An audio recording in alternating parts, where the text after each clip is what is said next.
You're washing your black clothes wrong, and it's not your fault. Nobody taught you. But every time you turn on that washing machine, you're accelerating the destruction of the color, so that in 6 months, that garment you bought new will look 10 years old. There is an active chemical process happening inside your washing machine right now that no detergent brand has any interest in explaining to you, and it can be stopped completely with 2 ingredients you probably already have in your kitchen. This is not an internet trick. It's textile chemistry. The same principle factories use when they dye fabrics on an industrial scale, the same process that artisan dyers in Mexico, Japan, and North Africa have applied for centuries to fix dyes in natural fibers. And the same science that explains why your grandparents' clothes lasted 20 years and yours last 2. What we're going to talk about today has no advertising behind it, no packaging, no marketing campaign, only chemistry, and chemistry doesn't lie. The villain is not cheap clothing. It's not the water. It's not the use. The villain is in your kitchen cupboard or under your sink, stored in a colorful bottle with an image of flowers or snowy mountains. It's called commercial detergent, and it has a pH between 9 and 11. Pure water has a pH of 7, which is neutral. A detergent with a pH of 10 is 10 times more alkaline than water. That alkalinity is necessary to dissolve grease and organic dirt. That's real and legitimate. The problem is that it also attacks, with every wash, the chemical bonds that keep the black dye inside the fiber of your clothes. It doesn't destroy them all at once. It weakens them, wash after wash, week after week, until the dye starts to escape and the black becomes gray without you being able to identify exactly when it happened. Add to that the fact that the water in most cities in Mexico is hard water, loaded with calcium and magnesium that deposits on the dye, forming an opaque film that blocks the depth of the black, even if the dye is still there. And add the heat of warm or hot water, which expands the fibers and opens the pores of the fabric, giving the dye an exit it wouldn't otherwise have. 3 forces working together in every wash cycle: alkalinity, minerals, heat. That is the system that is destroying your black clothes, and nobody explained to you that it existed. The wrong question is, how long did that shirt last? The right question is, how many washes did it survive before the chemistry of the process beat the dye? Because the fading of black clothing is not inevitable. It's not a characteristic of the fabric, not poor quality, not natural wear from use. It is the predictable and avoidable result of a specific chemical process that occurs under specific conditions, and that can be modified. What appears to be the normal aging of a black garment is actually accumulated damage that can be slowed from the very first wash or partially reversed in later ones. The difference between a black garment that lasts 18 months and one that lasts 5 years is not always in the quality of the fabric when you bought it. Many times, it lies solely in what goes into the washing drum along with it. The first ingredient is distilled white vinegar, plain, cheap, available at any convenience store or market. A 1-liter bottle costs around 15 pesos. What it does when it comes into contact with black clothing after washing is solve all 3 of the villain's problems simultaneously. Its pH of 2.4 neutralizes the residual alkalinity of the detergent trapped in the fibers after the wash cycle. It dissolves the calcium and magnesium film that hard water deposits on the dye. Exactly like vinegar dissolves limescale from a coffee maker, because it's the same type of mineral compound and the same acid reaction. And it causes a slight closing of the pores of cellulosic fibers, especially cotton, physically making it harder for the dye to find an escape route in the next wash. The second ingredient is table salt, sodium chloride, preferably without iodine. 1 kilo costs less than 15 pesos. Salt doesn't clean, doesn't neutralize. It does something different and more fundamental. It fixes. When cotton fibers are submerged in water, their surface acquires a negative electrical charge. The reactive dyes used to color most cotton clothing also carry a negative charge. In principle, they repel each other. Salt, when dissolved, releases positively charged sodium. Ions that deposit on the fiber neutralize that negative charge and allow the dye to draw closer and reinforce its bond with the fiber cell. That is exactly the process that any serious textile factory uses when dyeing cotton on an industrial scale. Except they do it in tanks of thousands of liters, and you can do it in a bucket in your bathroom. This is not social media theory. It is documented textile chemistry. Reactive dyes, the most common type used in natural fibers like cotton, form a covalent bond with the cellulose of the fiber during the industrial dyeing process. That means the dye molecule shares electrons with the fiber molecule. They are chemically integrated. It is the strongest bond that exists between a dye and a fabric. What the alkalinity of detergent does to that bond has a technical name: alkaline hydrolysis, a process in which the high pH environment progressively breaks that covalent bond, freeing dye molecules from the fiber so they can escape with the rinse water. The use of salt as an electrolyte aid in dyeing with reactive dyes is standard knowledge in any university textile chemistry program. The use of vinegar as a neutralizing and demineralizing agent in fabric care is documented in professional laundry manuals since the 19th century. In Japan, the fabric dyeing tradition known as shibori, with over 1,000 years of documented history, includes the use of natural acidic agents and mineral salts as a fundamental part of the dye fixing process. We are not talking about recent discoveries. We are talking about chemical principles that civilizations on several continents independently identified because they are real and they work. Let's do the math, honestly. A medium quality black t-shirt in Mexico costs between 250 and 500 pesos. A good quality one can cost 600, 800 or more. If that garment lasts 18 months because nobody changed how it's washed and you replace it with another one, in 5 years you will have bought the same garment 3 to 4 times. That's between 750 and 2,000 pesos in clothing that could have lasted the full 5 years. The initial soak treatment with vinegar and salt costs approximately 8 pesos in supplies. The maintenance of adding vinegar to the rinse in every dark clothing wash costs less than 2 pesos per wash. Repeating the full soak every 3 months costs 8 pesos. In 1 year, the total cost of keeping your black clothes alive is approximately 40 to 50 pesos. The difference between wasting 1,500 pesos on unnecessary clothing or investing 50 pesos in preserving what you already have is not about money. It's about information. And that information is exactly what you have now. The complete protocol has an order, and that order matters.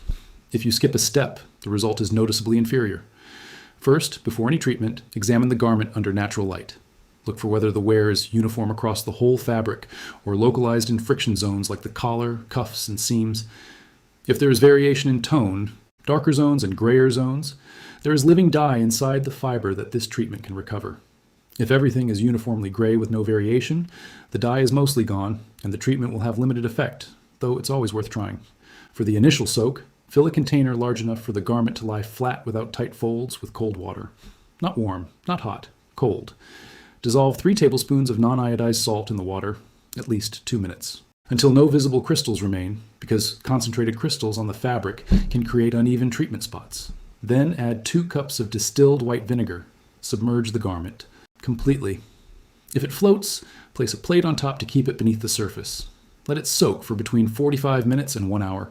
For clothing with more advanced wear, you can extend to 3 hours, but no more, because vinegar and prolonged exposure can affect delicate fibers like viscose. When the soak is finished, remove the garment without rinsing it in clean water. This is the step most people skip, and it is the most critical. If you rinse before washing, you're removing the salt that just bonded to the fiber. The purpose of the subsequent wash is to clean the dirt, not remove the treatment. Gently squeeze without twisting. Twisting mechanically damages fibers, especially in viscose and wool. Put it directly in the washing machine on the most delicate cycle available, cold temperature. And if your machine allows you to adjust the spin speed, set it to minimum. High-speed spinning generates the same mechanical friction as the agitator during washing, pulling out fibers and dye. Add half the normal dose of detergent. When the cycle reaches the rinse, add half a cup of vinegar directly to the fabric softener compartment, or to the drum if your machine doesn't have that compartment. When finished, hang the garment inside out in the shade or indoors with ventilation. UV radiation from the sun actively breaks the molecular bonds of black dye in a process called photodegradation. UV damage is irreversible. Hanging inside out exposes the interior of the fabric to the sun and protects the outer face where the color matters. Never use a dryer if you can avoid it. If you have no option, use the coldest available cycle and remove the garment when it's still slightly damp. There are 2 additional ingredients that most tutorials on this subject never mention, and that can amplify the result, especially on cotton with moderate to advanced wear. The first is black coffee. No sugar, no milk, brewed strong and cool to room temperature. Coffee contains tannins, polyphenolic compounds that have a natural chemical affinity with cellulosic fibers. Tannins act as natural mordants. They adhere to the fiber and reinforce the presence of the dark dye. In the initial soak, adding 1 cup of strong black coffee to the water along with the salt and vinegar won't dramatically darken the fabric. The color contribution of coffee is subtle, but it does help visually fill in the spaces where the black dye has weakened. When combined with the salt and vinegar, the result on cotton with moderate wear is noticeably better than the base treatment alone. The second ingredient is ground black pepper, 1 teaspoon in the soak water. It seems counterintuitive, but black pepper contains piperine, an alkaloid that in aqueous solution creates a slightly acidic environment with additional surface adhesion properties. The practice of using black pepper to protect color in dark fabrics is documented in weaving communities in South Asia and in regions of West Africa. The proposed mechanism is that Piperine forms an extremely thin protective surface layer on the fiber that acts as a barrier against the penetration of alkaline agents in subsequent washes. It is not the most impactful ingredient in the protocol, but it is the easiest to add and has no contraindications for any type of fabric. In 19th century Mexico, before industrial detergents and electric washing machines existed, artisan dye shops working with indigo and cochineal dyed fabrics, the two most important dyes of the Mexican textile tradition, used fermented prickly pear water and mineral salt solutions as a standard part of the finishing process for fabrics. They didn't do it because they had read a scientific article. They did it because generations of practice had taught them that without that step, the color left with the first washes. And with it, the color lasted years. In Japan, the masters of shibori, the resist dyeing technique with over 12 centuries of documented history, include the use of natural acidic agents, primarily rice vinegar, as part of this process of sealing the dye into the fiber after dyeing. In textile communities of North Africa, the use of tannins extracted from tree bark as mordants to fix natural dyes in wool and cotton is a living practice to this day. What you're reading on internet forums, as if it were a new trick, is actually the distillation of centuries of practical knowledge. Addressing the same question, how do you make the color stay? The answer, found by civilizations on 3 continents independently, includes acid, salt, and tannins. The same answer, because it's the correct chemistry.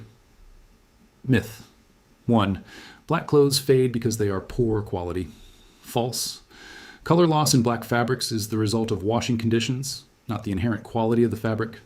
A very high-quality garment washed consistently with alkaline detergent and hot water will lose color faster than a medium-quality garment washed correctly. Quality matters, but washing conditions matter more. Myth 2. You have to wash new black clothes alone first, so they release the excess dye and stop bleeding. Partially true and partially misapplied. New cotton garments can have a fixed dye that releases in the first few washes, but washing them alone in hot water to release the excess also accelerates the loss of dye that is properly fixed. The correct practice for a new garment is to do the initial salt and vinegar soak before the first wash, which simultaneously fixes the well-bonded dye and allows the loose excess to be released in a controlled environment. Myth 3. The vinegar will make the clothes smell? No. Acetic acid, which gives vinegar its smell, is completely volatile. It evaporates during drying at room temperature. A garment treated with vinegar and dried correctly has no vinegar smell. If the garment smells like vinegar when you take it out of the wash, the smell disappears completely once it's dry. Myth 4. Detergent for black clothes is just marketing and does the same as regular detergent. False. The real technical difference between a regular detergent and one formulated for dark clothing lies in the pH, which in dark clothes detergents is closer to neutral between 7 and 8.5, and in the absence of optical brighteners. Optical brighteners are chemical compounds that make white fabrics appear more brilliant under UV light and are present in virtually all standard detergents. On the label, they may appear as fluorescent agents or brighteners. Applied to black clothing, they act adversely on the dark dye with every wash. If the detergent you use promises to make your white clothes whiter or that it has a luminous effect, it is actively degrading the black in your clothes with every cycle. Think about the last black garment you threw away or relegated to house clothes because it turned gray. A t-shirt, a sweatshirt, a pair of pants, a dress. Remember how it looked when it was new, that deep black, that made the garment look good with everything. And remember the diffuse moment? Because it wasn't a moment, it was a slow process. When you started to notice it looked different, more faded, older than it should have been, somehow less yours. That garment didn't fail. The process that washed it failed. And what hurts about that silent loss is not so much the money, though the money matters too, but not having known. Having assumed that was just how it was, that black clothes simply don't last, that it's part of the deal, without anyone telling you there's a specific reason and a specific solution that fits in a bucket and costs less than a meal. The knowledge you have now doesn't give you back that garment, but it gives you back everyone that comes after. This goes beyond a t-shirt. The average adult in Mexico has between 8 and 15 black or very dark garments in their wardrobe. T-shirts, pants, sweatshirts, dresses, formal clothes, everyday clothes. If each of those garments lasts half of what it could, because the washing process is never changed, you are replacing double the clothing you need to replace. Over 10 years, that is thousands of pesos in garments that could still be in your wardrobe. And there is the impact that can't be measured in pesos. Every prematurely discarded garment is textile that ends up as waste. Because most discarded clothing is not recycled, it is buried or incinerated. The fashion industry is one of the sectors with the greatest waste generation globally, and a significant fraction of that waste consists of garments that were structurally still usable but visually no longer acceptable due to color. Wear. What can be done with 2 kitchen ingredients and 45 minutes of soaking every 3 months is not just taking care of clothes, it is consuming more intelligently, replacing less frequently, and making informed rather than reactive decisions. Let's recap everything you now know. Black clothing loses color for 3 simultaneous reasons. The alkalinity of the detergent attacks the chemical bonds of the dye, the minerals in hard water form an opaque film over the dye, and the heat of the water in the dryer expands the fibers and opens an exit for the dye. Distilled white vinegar counteracts all 3. It neutralizes the alkalinity, dissolves the minerals, and closes the fiber pores. Salt fixes the dye inside the fiber, reinforcing the bonds before the wash can weaken them. Together, they cost less than 35 pesos in last months. The initial treatment is a soak of 45 minutes to an hour in cold water with salt and vinegar, followed by a cold wash on a delicate cycle with vinegar in the rinse and drying inside out in the shade. Maintenance means adding vinegar to the rinse in every dark clothing. Wash and repeating the full soak every 2 to 3 months. The complementary ingredients of black coffee and ground pepper amplify the result on cotton with moderate wear. And detergents with optical brighteners or high pH are actively destroying the dye in your dark clothes with every cycle. That's it. There's nothing more you need to know to make your black clothes last twice as long as they do today. Tonight, before you go to bed, go find the vinegar and the salt. Not tomorrow. Tonight. Because if you leave it for tomorrow, you won't do it, and the clothes in that drawer will keep losing color in the next wash, exactly as they have in every previous one. Fill the bucket, put in the garment you most want to recover. 45 minutes of soaking. You can do it while you're having dinner, while you're looking at something on your phone, while you're doing anything else. If you have more than one dark garment that's already starting to look faded, do them all this week. 1 garment is 45 minutes of soaking and 1 wash. 4 garments is an afternoon. 1 afternoon of work for clothes that last years instead of months. Vinegar and salt are at any convenience store, any market, any corner shop. If you don't have them, you can get them tomorrow on the way home and have them ready for the weekend. This knowledge is already yours. What you do with it from now on is too. And if you thought the fading problem only applied to black clothing, in the next video you'll discover why colored clothing, reds, navy blues, dark greens, suffers a completely different destruction process that neither vinegar nor salt addresses. And what is the specific ingredient that professional dyers use for those fabrics that never appears in home care tips? Don't miss it.